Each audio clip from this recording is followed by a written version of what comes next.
ఓం నమో నారాయణాయ. ఓం నమ శివాయ. శ్రీమాత్రే నమ. ఆంధ్రజ్యోతి ధర్మ సందేహాలు కార్యక్రమానికి స్వాగతం. పాత ఇంట్లో నెగిటివ్ ఎనర్జీ ఉంది అని ఎలా గుర్తించాలి? సహజసిద్ధంగా వాస్తుశాస్త్రరీత్యా ఒక గృహాన్ని కట్టినప్పుడు ఆయుర్దాయం అనేటువంటిది నిర్దేశం చేసి ఆయము అనేటువంటిది లెక్క కట్టి నిర్మాణం చేయటం జరుగుతుంది.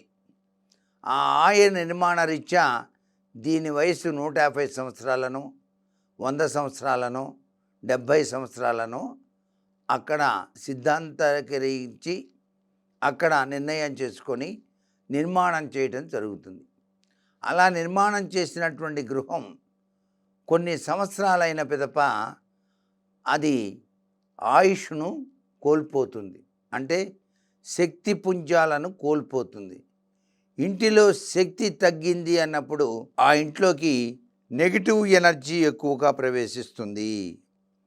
నెగిటివ్ ఎనర్జీ అంటే ఆ ఇంట్లో శాంతి లేకపోవటం, తరచూ అనారోగ్యాలు చేయటం, చేస్తున్నటువంటి వృత్తి ఉద్యోగ వ్యాపారాల్లో అపశృతులు కలగటం, భార్యాభర్తల మధ్య నిత్యము కూడా కీచులాటలు రావటం, ప్రతి చిన్న విషయానికి తగాదాలు రావటం, తర్వాత ఆ ఇంట్లో మానసిక శాంతి లేకపోవటం, నిద్ర పట్టకపోవటం. ముఖ్యంగా నిద్ర పట్టకపోవటం అనేది నెగిటివ్ ఎనర్జీకి నాంది పలుకుతుంది. అందుకే ఒక ఇంట్లో వాస్తు దోషం ఉన్నా కూడా ఆ ఇంట్లో నిద్ర పట్టదండి. పీడకలలు వస్తాయి, దుస్వప్నాలు వస్తాయి, తెలియకుండా నిద్ర నుంచి లేచి కలవరిస్తూ ఉంటారు. ఇవన్నీ కూడా ఆ ఇంట్లో ఉండేటువంటి దుష్కర్మల ప్రభావం, నెగిటివ్ ఎనర్జీ యొక్క ప్రభావం, ఆ ఇంటి వాస్తుదోష ప్రభావం. నెగిటివ్ ఎనర్జీస్ అంటే ఇవే. ఎలా గుర్తిస్తామంటే ఇవే. ఆ ఇంట్లో పడుకుంటే నిద్ర పట్టదు. ఆ ఇంట్లో ఏదైనా చేద్దామన్నా కూడా కార్యక్రమాలకి ఆటంకాలు ఏర్పడతాయి. పెళ్లి సంబంధాలు చూపిస్తే బయట ఉన్నంతకాలం బ్రహ్మాండంగా ఒప్పుకున్నారు, తీరా వాళ్ళిద్దరూ కూడాను చాలా చక్కగా ఉన్నారు, మాట్లాడుకుంటున్నారు. ఆ ఇంట్లో తాంబూలాలు పుచ్చుకోవాలని చెప్పేసి అనుకొని పిలిపిస్తే వెంటనే ఏదో ఒక చిన్న తగాదా వచ్చి విడిపోవడం జరుగుతుంది. పెళ్ళిళ్ళు కూడా క్యాన్సిల్ అయిపోతూ ఉంటాయి. అంటే అక్కడ నెగిటివ్ ఎనర్జీ ఎక్కువ ఉందన్నమాట. శుభకార్యాలకు కూడా ఆ గృహంలో ఆటంకాలు ఏర్పడతాయి. ఇది నెగిటివ్ ఎనర్జీకి నిదర్శనం.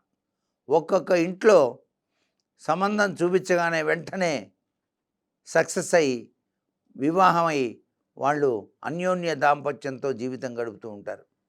అక్కడ పాజిటివ్ ఎనర్జీ ఎక్కువ ఉన్నది. అంటే ఆ ఇంట్లో దైవ చింతన తత్పరత ఎక్కువ ఉంది. వాస్తు మనిషి జీవితం మీద 20% పనిచేసినప్పటికీ, 60% గ్రహాలు పనిచేసినప్పటికీ, 20% దైవ చింతన పనిచేసినప్పటికీ, గ్రహాలు బాగాలేనప్పుడు, దైవచింతన లేనప్పుడు ఆ వాస్తు దోషం అనేది పామై కాటేస్తుంది అని చెప్పేసి మనకు శాస్త్రం తెలియజేస్తుంది. కాబట్టి వాస్తు పామై కాటేయకుండా ఉండాలన్నా, నెగిటివ్ ఎనర్జీస్ మీ ఇంట్లో ప్రవేశించకుండా ఉండాలన్నా తప్పనిసరిగా దైవశక్తి పుంజాల ప్రభావాన్ని పెంచుకోవాలి. ఆ ఇల్లు కట్టి గనక 100 సంవత్సరాలు పూర్తయితే ఆ ఇంటిని పడగొట్టి మరొక నూతన గృహం కట్టడం చాలా మంచిది అని చెప్పేసి చెప్పవచ్చు. లేక మత్స్య యంత్ర స్థాపన అని చెప్పేసి మత్స్య యంత్రం 1,50,000 సార్లు జపం చేసి ధారపోసి ఈశాన్య మూల గోడలో ఆ యంత్రాన్ని బిగించేటువంటి సాంప్రదాయం ఉంది. ఇవన్నీ కూడా నెగిటివ్ ఎనర్జీని పోగొట్టేవి. మీ ఇంట్లో నెగిటివ్ ఎనర్జీ ఉందా? అయితే నిత్యం కూడా మీరు దత్తమైనటువంటి చాంటింగ్ అనేటువంటిది మీ ఇంట్లో ఎప్పుడు వినపడేట్టు చాలా గొప్ప విశేషంగా గ్రహించండి. అంటే దైవదత్తమైనటువంటి చాంటింగ్ వినపడాలి.